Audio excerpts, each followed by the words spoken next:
ভাইয়া কেমন আছেন? আলহামদুলিল্লাহ। আপনি কেমন আছেন? আলহামদুলিল্লাহ ভালো। আমাদের পডকাস্টে আপনাকে স্বাগতম। আপনি আইটিটি নির্বাচনে স্পোর্টস অ্যান্ড কালচারাল সেক্রেটারি হিসেবে প্রতিদ্বন্দ্বিতা করছেন। কেমন ফিল করছেন? Actually this the first time for me.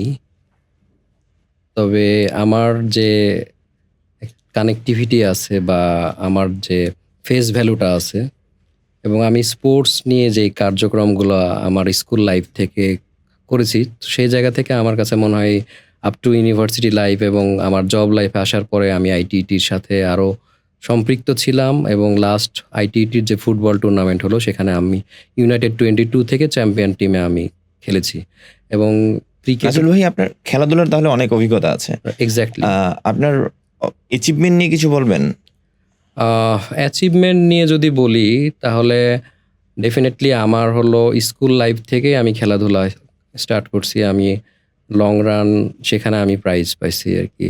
দেখা যায় ওই সেক্ষেত্রে আমার ওখানে 200 মিটার দৌড়, 800 মিটার দৌড়, এই কম্পিটিশনগুলোতে আমি প্রাইজ পাইছি। এর পরবর্তীতে যদি আমি কলেজ লাইফের কথা বলি, তো কলেজ লাইফে যেটা হয়েছে যে আমি এতটাই প্যাশনেট ছিলাম আমি খেলার প্রতি এবং আমার এটা বলা যায় যে নেশার মতো আর কি। তো আমি যখন নিউ গভর্নমেন্ট ডিগ্রি কলেজে পড়ি তখন আমার হাফ ইয়ারলি পরীক্ষা বাদ দিয়ে আমি জিয়া স্মৃতি কাঠের বলে টুর্নামেন্ট খেলতে গেছি। So that was my passion. এবং আমার খেলা দেখে আমি অ্যাকচুয়ালি লেফট হ্যান্ডেড ব্যাটসম্যান এবং আমি সাধারণত ওপেনিং করতে পছন্দ করি। তো আমার খেলা দেখে আপনার প্রিয় ক্রিকেটারকে? আমার প্রিয় ক্রিকেটার আমি তো ডেফিনেটলি আমি যারা লেফট হ্যান্ডেড খেলে, তো এর মধ্যে যদি আমি বলি যে অস্ট্রেলিয়ার অ্যাডাম গিলক্রিস্ট, তারপরে আমি বলবো যে সৌরভ গাঙ্গুলি? সৌরভ গাঙ্গুলি, ডেফিনেটলি সৌরভ গাঙ্গুলিও আমার one of the favourite batsman. এরপরে আমার দেখাচ্ছে যে পাকিস্তানে সাইদ আনোয়ার থেকে শুরু করে এবং বাংলাদেশে আমি আপনার ছেলেবেলার কথা বলছিলেন। আমি ছেলেবেলার সময় জানতে চাই যে আপনি আসলে বেড়ে ওঠা কোথায়? আপনার দেশের বাড়ি কোথায়? আমার জন্ম হলো চাঁপাইনবাবগঞ্জ, রাজশাহীতে। আপনারা জানেন যে এটা আমের জন্য বিখ্যাত। তো এর পরবর্তীতে আমি রাজশাহীতে পড়াশোনা। আপনি নির্বাচনে জিতলে কি সবাইকে আম খাওয়াবেন? Why not? আমাদের তো ফ্রুট ফেস্টিভ্যাল, এটা তো একটা কালচারের মধ্যে আছে। আইটিটিকে আমরা দেখি না এরকম ফুড ফেস্টিভ্যাল করতে। ফ্রুট ফেস্টিভ্যাল লাস্টে একটা হয়েছিল আর কি, ইন্টারিম কমিটি যখন ছিলাম। এবং ইন্টারিম কমিটিতে আমি কিন্তু একটা রোল প্লে করছি, যে seminar innovation and skill advancement কমিটিতে আমি ছিলাম। তো ওই সময় কিন্তু একটা ফ্রুট ফেস্টিভ্যাল অলরেডি হয়েছে, তো এটাকে আমরা কন্টিনিউ রাখবো। গ্রেট। আমি আপনার যে পজিশনে আপনি লড়াই করছেন, আমি সেখানে সেই প্রসঙ্গে আসছি। আপনি আইটিটিতে স্পোর্টস অ্যান্ড কালচারাল সেক্রেটারি হিসেবে প্রতিনিধিত্ব কেন করতে যাচ্ছেন? এটা তো আমি আগেই বললাম যে এটা আমার প্যাশন, খেলাধুলাটা। এবং আমি যদি আইটিটি কেন্দ্রিক বলি, তো লাস্ট হলো 2 বারের টুর্নামেন্ট, ফুটবল টুর্নামেন্টের চ্যাম্পিয়ন টিমের প্লেয়ার। তারপরে ক্রিকেট টিমে খেলেছি এবং আমরা লাস্ট ইন্টারিম কমিটি থাকার সময় আইটিটির যে ব্যাডমিন্টন টুর্নামেন্ট হয়েছে সেখানেও আমি পার্টিসিপেট করি।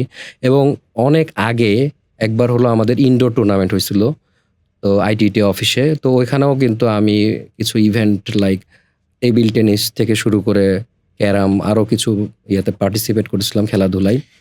ফুটবল বিশ্বকাপ চলছে, তো এইটা নিয়ে আসলে আপনার কোনো পরিকল্পনা, কোনো চিন্তা আছে কি? মানে ফুটবল বিশ্বকাপের সাথে আপনার? ডেফিনেটলি আমি ফুটবল এটা এমন একটা খেলা যেটার মাধ্যমে আমরা একটা টিম বন্ডিংটা দেখতে পাই, যে আমরা যদি একটা গোল দিতে চাই, যেমন আমি হলো আইটিটি ইলেকশনে আমি জিততে চাচ্ছি, এটা আমার হয়তো আমি গোল সেটিং করছি, তো এই গোলটা অ্যাচিভ করার জন্য কিন্তু আমাকে বিভিন্ন ওয়েতে কাজ করতে হচ্ছে। তো ফুটবল খেলার মধ্যে কিন্তু আমার এই জিনিসটা আছে যে কে ডিফেন্সে খেলবে, কে স্ট্রাইক পজিশনে খেলবে, কে মিডফিল্ডে খেলবে, তারপরে গোলকিপারটা ভালো হইতে হবে। তো আলটিমেটলি এটা একটা টোটাল একটা টিম ওয়ার্ক। তো টিম ওয়ার্কটা আমাদেরকে কিন্তু এটাকে এনশিওর করতে হবে। আর এই জিনিসটাই হলো আমি মনে করি যে ওয়ার্ল্ড কাপ, যে ফিফা ওয়ার্ল্ড কাপ, এটা কিন্তু মানে সারা বিশ্বটাকে একটা কানেক্টেড করতেছে। তো এই জিনিসটা আমার কাছে যেটা মনে হয় যে এই আইটিটি, আমাদের যে বুটেক্সিয়ান যে সোসাইটি বা আমাদের যে ফ্যামিলি আছে, আমাদের সবাইকেই কিন্তু এই খেলাধুলার মাধ্যমে আমরা কানেক্ট করতে পারি। তো এই কারণে আমার আসলে এই পোস্টে দাঁড়ানো। আপনার যে অপোনেন্ট আছে তো উনিও শক্ত প্রতিদ্বন্দ্বী।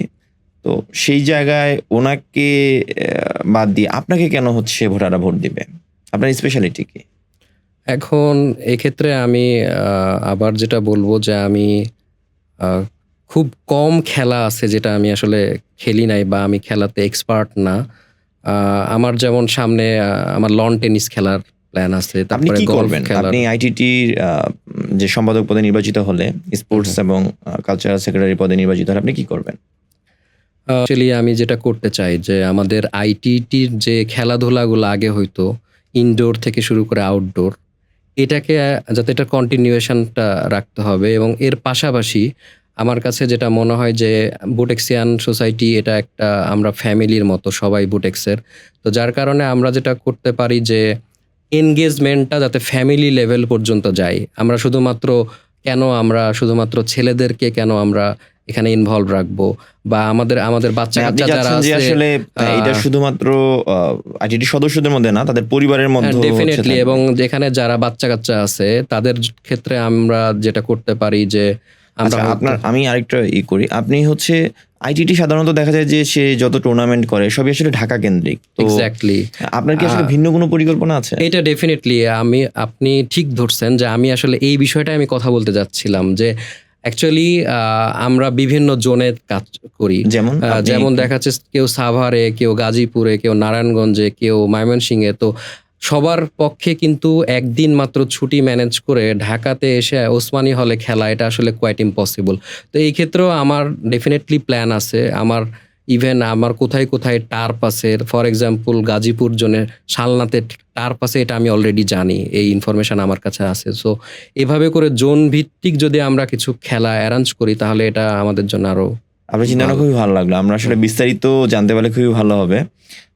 তো আমরা আশা করি আপনি নির্বাচিত হলে আমরা বিস্তারিত জানতে পারবো। ডেফিনিটলি। ভোটারদের উদ্দেশ্যে আপনার কোনো বক্তব্য? আহ কোনো আহ্বান? ভোটারদের উদ্দেশ্যে আমার বক্তব্য এটাই যে আহ, এখানে আসলে আমরা বুটেক্সের কোন ব্যাচ এটার চাইতে সবচেয়ে বেশি গুরুত্বপূর্ণ হলো যে প্রত্যেকটা ভোটই গুরুত্বপূর্ণ। অ্যান্ড আমি যেটা বলবো যে every vote or one vote matters. আমি এখানে নাম মেনশন Sorry. করছি না, তবে আমার জানা মতে এর আগে একটা ইলেকশনে আমাদের এক সিনিয়র ভাই উনি কিন্তু এক ভোটের ব্যবধানে হেরেছেন আর কি। তো এখানে এই কারণে আমার কাছে যেটা মনে হয় যে ভোটার যারা আপনারা আছেন আপনাদেরকে সচেতনভাবে এই ভোটটা দিতে হবে এবং আমি যেই প্যানেল থেকে দাঁড়িয়েছি ইউনাইটেড টেক্সটাইল ইঞ্জিনিয়ার্স কাউন্সিল আমাদের কিন্তু নিজস্ব একটা ওয়েবসাইট আছে। তো ওয়েবসাইটে গেলে আপনারা এক ক্লিকের মাধ্যমে কিন্তু আমাদের সবার সম্পর্কে আপনারা জানতে পারবেন এবং ইন্ডিভিজুয়াল আমার সম্পর্কেও জানতে পারবেন। ফুটবল বিশ্বকাপে কে ট্রফি জিতবে? ফিফা ওয়ার্ল্ড কাপ কে জিতবে বলে মনে করেন আপনি? আচ্ছা, এখন এটা তো আসলে একটা বায়াসড কোশ্চেন। কারণ আমি তো বলবো আমি যেহেতু ব্রাজিল সাপোর্ট করি আমি তো ডেফিনেটলি বলবো যে ব্রাজিল জিতবে। তবে আমার কাছে যেটা মনে হয় স্ট্রং আপনার কাছে মানে জেনুইনলি আসলে স্ট্রং দল কোনটাকে মনে হয়? আসলে এক্ষেত্রে আমি বলবো আমি দলকানা। কারণ আমি যেহেতু ব্রাজিল সাপোর্ট করি আমি ব্রাজিলের বাইরে যাইতে পারতেছি না। আমি স্বপ্ন দেখি যে এবার হেক্সাতে যাবে ব্রাজিল। তো এটা স্বপ্ন দেখি। তো এখন এখানে আমি আরেকটা মেসেজ দিতে চাই যে আসলে ব্রাজিল যদি নাও জিতে, এখানে যদি আর্জেন্টিনাও জিতে বা অন্যান্য দলের মধ্যে জার্মানি হইতে পারে বা ইংল্যান্ড হইতে পারে বা মরক্কো বা নতুন কোনো একটা দল, ফ্রান্স তো হট ফেভারিট দল। তো এদের মধ্যেও যদি কেউ আসে তো এখানে আমরা আসলে কি হয় যে ফুটবল খেলায় চ্যাম্পিয়ন যেই হোক না কেন এটা কিন্তু সবাই অ্যাকসেপ্ট করে নেয় এবং এটা একটা উৎসবের মতো আসে। মানে তো আপনি চান যে হচ্ছে আসলে বিশ্বকাপটা উৎসবে হোক আমাদের জন্য ডেফিনেটলি এবং এটার সাথে আমি সিমিলার ওয়েতে আমি বলতে চাই যে আমাদের আইটিটি ইলেকশনটাও যাতে এরকম হোক উৎসব মুখর পরিবেশে, যে এখানে আমরা মানে এভাবে চিন্তা করতে পারি যে যেই জিতুক না কেন যাতে এটা সবার জন্য কল্যাণকর হয়, যাতে আমরা আরো বেটার ওয়েতে আমাদের কমিউনিটিটাকে বেটার আইটিটি যেন আপনারা নির্মাণ করতে পারেন। ডেফিনেটলি। ধন্যবাদ আপনাকে। আপনাকেও ধন্যবাদ এবং এখানে এতক্ষণ ধৈর্য ধরে আপনারা দর্শকরা যারা শুনছেন তাদেরকেও ধন্যবাদ। তো আমি আপনাদের কাছ থেকে দোয়া চাই এবং ভোট চাই এবং আশা করি আমি বিজয়ের হাসি হাসতে পারবো ইনশাআল্লাহ। আমরাও আশা করছি। আল্লাহ আপনাকে বিজয় দান করুক। আমিন। Thank you.